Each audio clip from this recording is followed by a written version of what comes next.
Good morning, Your Highness, Excellencies, friends and colleagues. I would like to thank you for the opportunity to be here today. It's also an honor to join forces with Educated Child, an organization led by a woman who is an amazing role model, a woman who has shown such relentless dedication to getting every child in school. This is such an exciting day for us because it marks the beginning of a new era in my home country, Colombia. Most of you may know me as an artist, as an entertainer, and that's indeed my calling and what I've been doing since I was 13 years old. But I never would have imagined when I started out that my work as an artist would end up being the vehicle for me to serve my greater purpose in life of working towards eradicating poverty through the power of education. As a Colombian citizen, inequality is a concept that sadly one becomes very familiar with at a very young age. It's a country like many others in Latin America where a few have a lot have almost nothing, and where if you're born poor, you will almost certainly die poor, and where people don't access equal opportunities. And because of that, generation after generation after generation live trapped in the same vicious cycle fed by prejudice and inaction.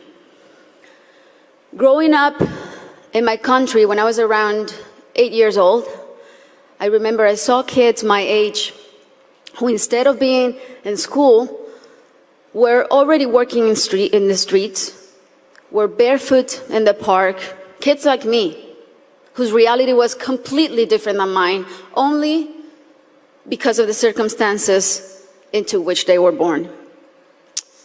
It was really hard for me to accept that something so unjust didn't have a solution. There had to be something that could be done.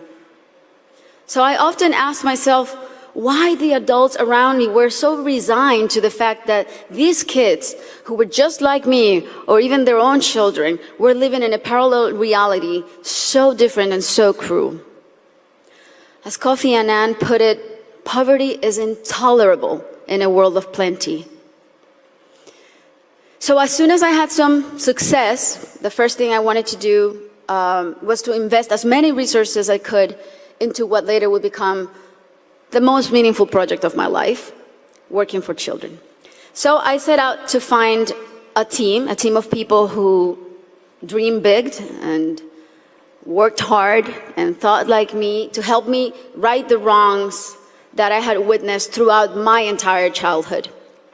And that's when our foundation, the Barefoot Foundation, Pies Descalzos Foundation, was born. I knew, and I was only 18 years old then, but I knew that I wanted to focus on children and improving their lives, but I didn't know where to start. So I really felt that I needed to learn what the roots of inequality and low social mobility were. So I decided to study the reasons why children were working in the streets, or why some children were being recruited by the violent organizations like the paramilitary or the guerrillas. Why were so many children suffering from chronic malnutrition? And I realized that most of the issues that children face in my country had and have a common denominator: the lack of access to quality education. To me, it became crystal clear that education was the surest way to give all of these kids the best fighting chance of improving their circumstances in life, because education is the great equalizer. When I started building schools in Colombia, we chose the most remote areas where there was literally nothing, no infrastructure, no paved roads, no electricity, no potable water. And we decided to build in those places, but not only build schools, but state-of-the-art schools. Schools with comprehensive models that included ECD programs, school feeding programs, parent and teacher training. And another very important part is we decided to engage the government as a strategic partner and made it nearly impossible for them to say no to doing their part by showing them results through our holistic model that really proved to work.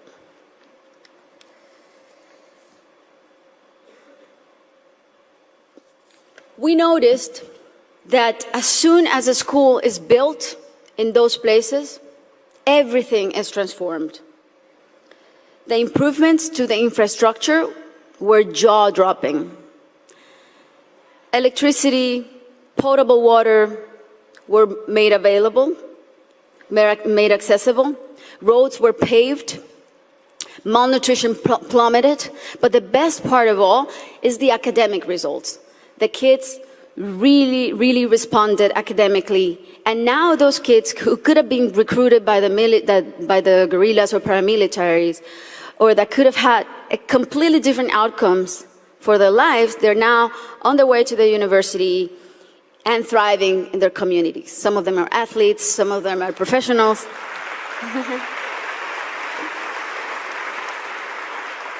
That's why it really is a thrill to work for education. That's why I'm so passionate about it, because I've really seen results that are as palpable as this podium. And seeing all these success stories that have a name and a last name has been one of the most rewarding things I've done in my lifetime, even more so than winning Grammys, I think.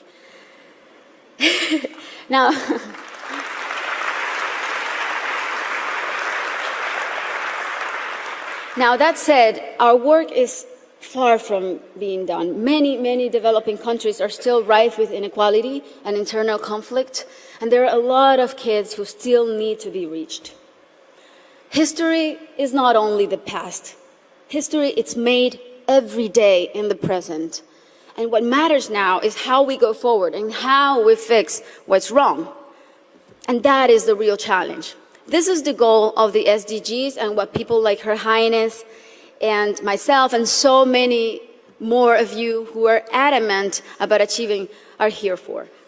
Facts don't lie, and numbers show what an incredible return on investment a quality education provides. For instance, if all students in low-income countries left primary school with basic reading skills, 171 million people could be lifted out of poverty. Systemic change often begins from the bottom up rather than the top down. The government must take responsibility, and we should all put as much pressure as we possibly can, but the rest of all, the civil society, should also do their part. What we have discovered, both at Pies Descalzos and Educated Child, is that many times only one single barrier to entry, such as no access to transportation or basic needs like a functioning bathroom, can prevent a kid from attending school or even put them at risk of dropping out.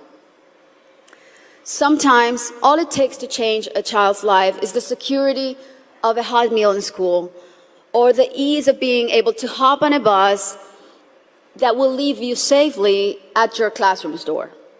It's as simple as that. And these are simple interventions, and they don't cost a lot. The biggest effort really is in mapping the communities, in going door to door, searching for the out-of-school children, talking to the parents, talking to their families. Giving a name and putting a story behind these children is the first step to start rewriting their story. Over the next 3 years, we pledge to get 54,000 kids who are out of school or at risk of dropout into the educational system. Ultimately, more than 295,000 people will benefit from this project, including children, teachers, families, and community members. New schools and classrooms will be built. School kits and uniforms will be distributed. Children will be enrolled in school, feeding and transportation programs. Teachers will be trained in strategies and in how to identify those students who are at risk so they can receive psychosocial support. And we are extremely confident that this partnership is only the beginning and will be the model to replicate throughout my country until not a single child is out of school. This is our responsibility. Thank you.